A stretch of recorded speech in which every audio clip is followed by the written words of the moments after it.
Si Mara ay bagong lipat sa isang lumang bahay sa baryo. Tahimik at maganda ang paligid, pero may kakaibang pakiramdam siya tuwing gabi.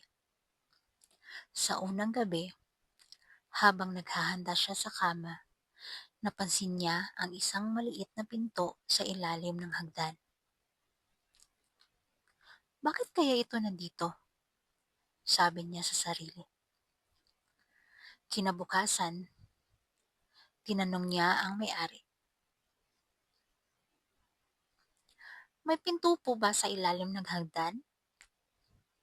Ngumiti lang ang matandang babae. Walang nakakita hanggang ngayon. Gabi na. Si Mara ay natutulog, pero biglang may narinig siyang maliit na tinig mula sa pinto. Mara, tara na! Dahan-dahan niyang binuksan ang pinto. Walang tao. Pero may hagdan na patungo sa isang madilim na silid sa ilalim. Pumasok siya at natagpuan ang isang lumang kwarto. Luma, puno ng alikabok at may mga laruan ng bata na nakakalat.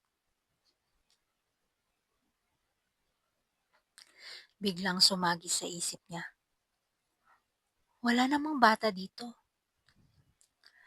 Habang nag-iikot, may nakita siyang maliit na kahon sa sulok.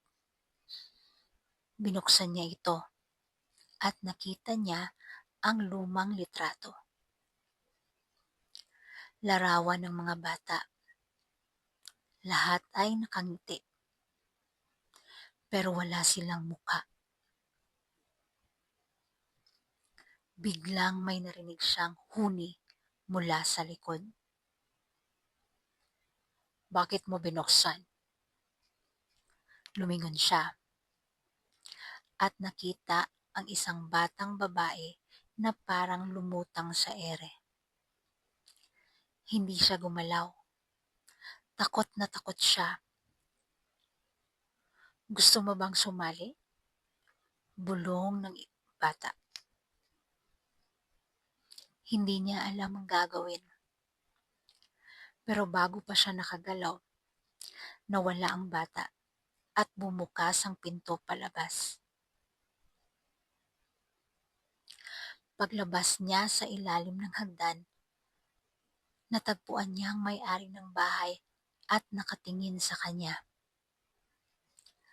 Ngayon, naiintindihan mo na kung bakit hindi pinuputol ang pinto. Mula noon, tuwing gabi, naririnig ni Mara ang halakhak ng mga bata mula sa ilalim ng hagdan.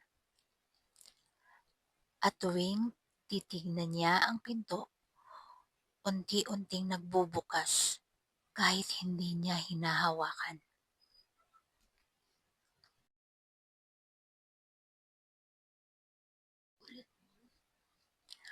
Ang bahay na ito, hindi basta-basta nililipatan. Kapag binuksan mo ang pinto, baka hindi ka na makalabas.